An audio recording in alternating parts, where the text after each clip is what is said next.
For the majority of sedentary adults, low to moderate intensity exercise is extremely safe and can be very effective.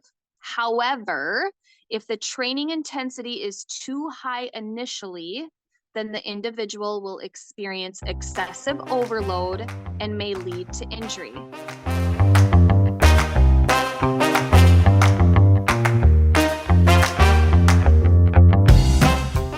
Hello and welcome to the Core Podcast. We're your hosts, Aline Keller And Shannon Polson. I'm a precision nutrition certified coach. And I'm a NASM certified personal trainer for over 13 years. We support women 30 years old and over to pursue health through realistic nutrition and fitness strategies. Our main passion is to help you find that smile when you look in the mirror, find freedom when you eat, and joy when moving your body. Make sure to subscribe for your weekly dose of doable health tips, practical advice, and so much more. It's the health education you wish you'd had.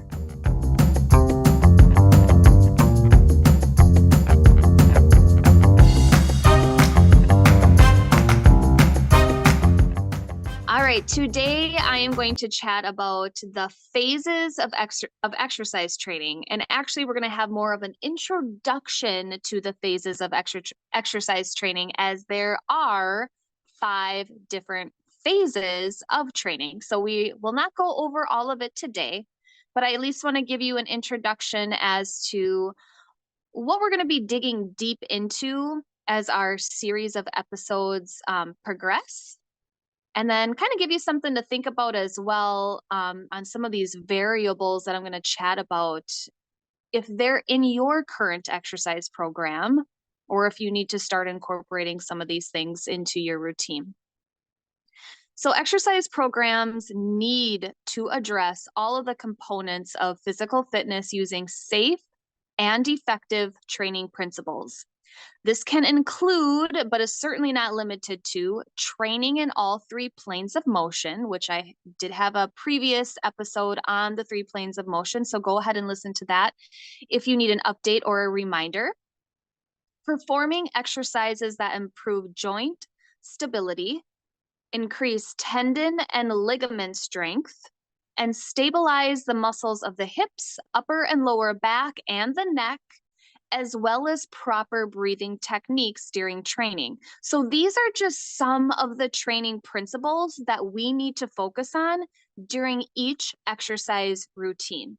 Now, unfortunately, many training programs and fitness equipment are often based on unsound training principles and guidelines, such as using unsafe movement patterns, improper education when it comes to exercise form and execution, and an extreme focus to sell products to individuals that won't benefit from the product or may even get injured just to make the next sale.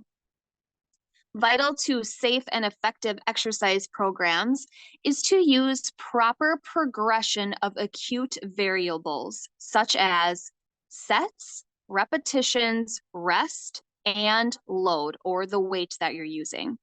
So we'll dig into this a little bit in this episode with the different phases, but we will again dig even deeper into those variables as our episodes progress forward. So it's important to know that the less conditioned our systems are, the higher the risk of injury. For the majority of sedentary adults, low to moderate intensity exercise is extremely safe and can be very effective. However, if the training intensity is too high initially, then the individual will experience excessive overload and may lead to injury. So this ties right into what Aline and I chat about all the time, whether it's with nutrition or, again, especially with fitness. If you are deconditioned and all of your systems are not balanced to work together and you don't move very often throughout your day, and you begin an exercise routine that is too intense initially, again, you will experience excessive overload.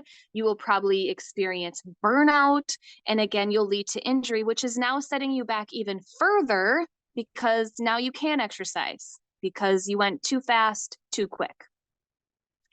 In the first 6 weeks of one study that focused on training sedentary adults, there was a 50 to 90% injury rate. So that just goes to show that a lot of people are digging into their fitness routines too fast without enough education on where they should be or how to progress.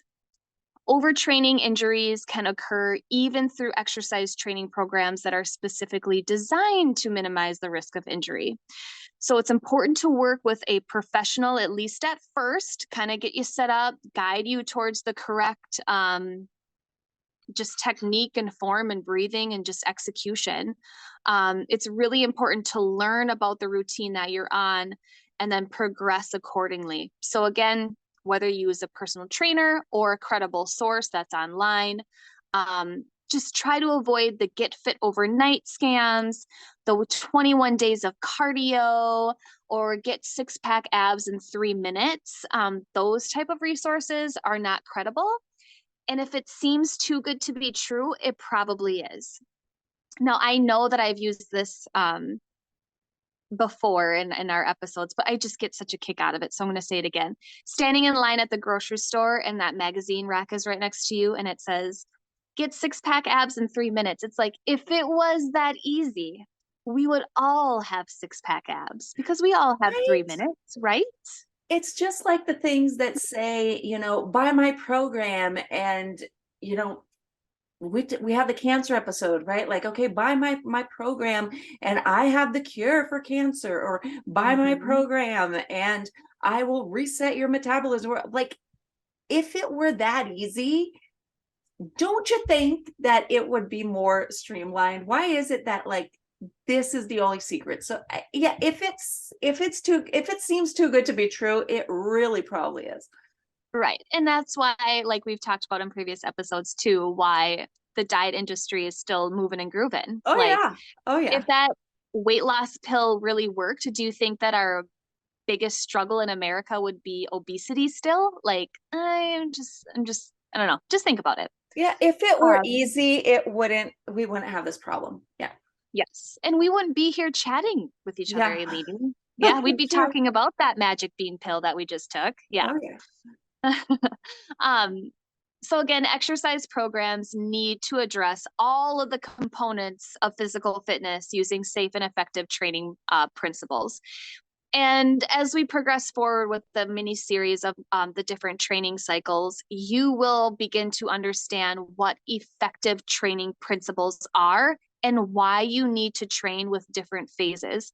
I think of different phases of exercise training like different chapters in our life. Like, everything is temporary. We evolve and we grow and we change and we get stronger, and sometimes we have to take a step back, and that's okay. And it's the same thing with your fitness routine too. You have your different phases, you train your different systems in a different capacity, and then you have to deload, you have to reset, and same goes with life. All right, so next I'm going to go into the definition of deconditioned, as this term is important to know. Deconditioned is a state of lost physical fitness, which may include muscle imbalances, decreased flexibility, and a lack of core and joint stability. If you go to the mall or the grocery store or somewhere in public that is really, really busy, just look at how people walk, look at their gait. I don't know, maybe if it's just my eye, but I'm very observant to people when they are walking with their gait, because it's fun for me to look at people's muscle imbalances or their balances. Like, this person really needs to do more squats, or this person needs to do more inversion and eversion of the ankle. This person clearly sits a lot. So the next time you're out at a public place, just take a look at people, take a look at their posture, how their feet are planted on the floor, and just look and see the different muscle imbalances. That person may be deconditioned. Now, deconditioned does not simply mean that a person is out of breath while climbing a flight of stairs, because raising my hand high when I instruct yoga every Tuesday night, I have to go up 4 flights of stairs and I am dying. So if you're out of breath after climbing stairs, or if you're overweight, that doesn't necessarily mean that you're deconditioned. It's, again, when a person has muscle imbalances, has a decrease in flexibility, and has a lack of core and joint stability. Most training programs out there do not take the 50% of the population that are deconditioned into consideration when preparing or selling a training program. Most training programs do not emphasize multi-planar movements or movements in all directions, similar to the 3 planes of motion. Most training programs do not focus on full muscle actions, such as concentric acceleration, eccentric deceleration, and isometric stabilization. And most training programs do not focus on controlled safety and proper regress if the client is unable to perform an exercise with ideal posture and technique. So going over those 3-ish things that I just went over, does your training program have the 3 planes of motion? Does it focus on all muscle actions? Does it focus on safety and proper progression or regression? Okay, so those are some more, again, training principles that you want to keep in mind as you continue with your routine, or if you start a routine. All of these dynamics, for some reason, just seem to be missed with the majority of the training programs that you see online, or in that magazine in the grocery store, or that person that took a weekend personal training course, passed, and now advertises themselves as knowledgeable. Or unfortunately, even personal trainers can miss these dynamics. Okay. A lot of people are just thinking, I know how to work out myself, so therefore I know how to work out everybody else. But they might not be taking those training principles into consideration. And those are some of the most important variations of a training program. All of those variations will increase, enhance, and enrich your total environment. So now that we've gone over how extremely, and I mean extremely important it is to focus on various dynamics for proper progress, regress, safety, and execution, I'm going to go over the different phases of training and the goals of each. Then in the following episodes, I will be going over in depth, one by one, each training phase, their goals and strategies, and how to incorporate each into your training phases. All right. So the first phase is your stabilization and endurance. And this is one of your most important phases because it goes over core stabilization as well as joint, tendon, ligament stabilization. If you do not have a strong core and you try and squat like 100 pounds or even just the barbell of 45 pounds, you will get injured. If you do not have a strong core and you try and do jump squats, you will probably injure your knees. Core stabilization is fundamentally one of the most important variations when it comes to exercise. So if all you do is focus on core, which I know we all love those core exercises and maybe some balance exercises, you do have a pretty good exercise routine. But again, we'll go over the different phases. Stabilization and endurance training will improve your muscular endurance. So basically, you're able to last longer. Again, it'll enhance your joints stability. This phase also works on your flexibility.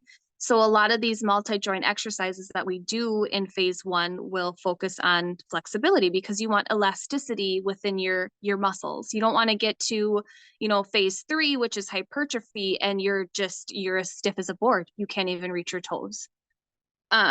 This will also enhance control of your posture. So for someone that does have a desk job or is sedentary, core stabilization is obviously very important, but you need to have control of the universe around you, of all of your limbs, of your body, of your posture. I have a couple of clients that have been in phase 1 stabilization their whole time of training. And we might dip in a little bit to phase 2 and phase 3, just kind of, it's fun to do supersets. But in reality, it's all stabilization and it's okay. And that works and it's efficient and they see results and there's nothing wrong with hanging out in phase 1. Phase 1 also improves your neuromuscular efficiency. So your balance, stabilization, muscular coordination. Now, these training strategies in phase one will be in an unstable environment. So again, we want to work on your balance. We want to work on your coordination. So if you are familiar with what a basu ball is, so you might do a stand on top of a basu ball while doing an overhead press. You might be doing like if you know what a stability ball is, do like a stability ball wall squat with a lateral raise. Just doing a lot of things where you're almost feeling out of control, but you're still safe. Um, Here you'll also focus on low loads, so you won't use very heavy weight in this phase, but you will focus on high repetitions. So high repetitions are typically like 12 to 15 reps. For my clients that are 65 and older, we might go up to 20 reps, but we'll only do one set. And again, as we get going, we'll go over like more of the sets and reps and load in more depth. Moving into phase two, which is strength and endurance training. Here we're focusing in on improving stabilization, endurance, and increasing prime mover strength. So we're working on those joints. We're improving overall work capacity. So now instead of maybe doing a tabletop renegade row, maybe now we're doing a full renegade row where you're in a plank position and you're alternating rowing each hand to the chest. You're enhancing joint stabilization. So maybe now you're doing a single leg balance with a lateral to frontal raise. And here you're increasing lean body mass because you're probably starting to increase your load. You're getting a little bit stronger. Therefore, you're increasing the muscle fibers. So training strategies would be moderate loads. So again, just like a medium load, heavier than phase one. And then you're focusing in on 8 to 12 repetitions. So the repetitions are the same, but a little bit less. So you kind of got to think the higher the load, the lower the repetitions you'll probably have. Phase three, which is hypertrophy, which a lot of people really love this phase because it's kind of just fun to train in. Here we're just trying to achieve optimate levels of muscular hypertrophy, which is basically increasing your muscle size. So now our training strategy is higher volume, higher loads, but we're having moderate to low repetitions. So 6 to 12 reps. Okay. So maybe that single leg lateral to frontal raise that you did, now you're doing seated lateral to frontal raise, higher load, lower repetitions. Okay. Phase four is optional depending on the client, but is max strength. So here we're increasing motor unit, we're increasing frequency of motor unit, and we're improving peak performance. So the phase four says itself, your strength training, your max strength training. I'm improving my peak performance. How much load can I move safely?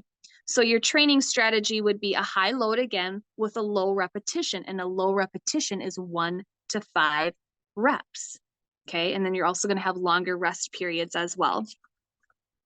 All right, so phase 5, which is power training. And again, this is kind of optional for people. Power training, you kind of you weave in and out throughout programs for people because you're going to focus on like coordination, agility, reaction time, and that's just good for everyone to know. So phase 5, power training, your goal is to enhance neuromuscular efficiency again, to enhance prime mover strength, to increase rate of force production. So when you're doing your jump squats, and let's say you have a tempo, you know, a 4-1-1. So you go down for 4, you hold for 1, and then you pop up for 1. So you're trying to increase the rate of force production. You're powerful. Your training strategies would be 1 strength and 1 power exercise per body part. Okay. And then you will perform all of these exercises as fast as you can in a controlled environment. Okay, so now I just dipped your toes into the 5 training principles or the 5 training phases. And we kind of went over some different variations, some training principles that you need to make sure are in your exercise program. If this is a lot or you're confused, that's okay, because we have more episodes coming up that are going to dig much deeper into each of these phases to really help you understand what to do, how to be successful in your training to make sure that you stay safe and that you are not injuring yourself. I love All it. right. Oh, Yeah, I love it because not everybody has to go through everything, right? And that's something that right. is part of when we talk about, you know, why should I hire the trainer? One of the reasons to have someone help you is exactly because just because you see someone on Instagram that is preparing for a competition or something like that, it doesn't mean that you have to train that way. You have to train for your goals and for what's going to work best for you. Yeah, you need to be realistic about your training. And I've taken about a month off of exercise for various reasons of a specific chapter in life that I'm going through right now. And I know that my energy is starting to come back. And I know once I get back into it, I'm back to phase one, baby, and that's fine. And I'm going to be sore and it's going to be great. So I just think of this time as a deloading phase. It was probably necessary mentally and for my neuromuscular system. But yeah, just be realistic about your training and reach out if you need help. All right, so on our next week's podcast, Eleni will talk all about an exit strategy. I'm just going to leave it at that because it's kind of like mysterious. Ooh, what's that all about? Jazz fingers. You'll have to come back next week to see. Yes. All right, everyone. Thank you so much. See you next week.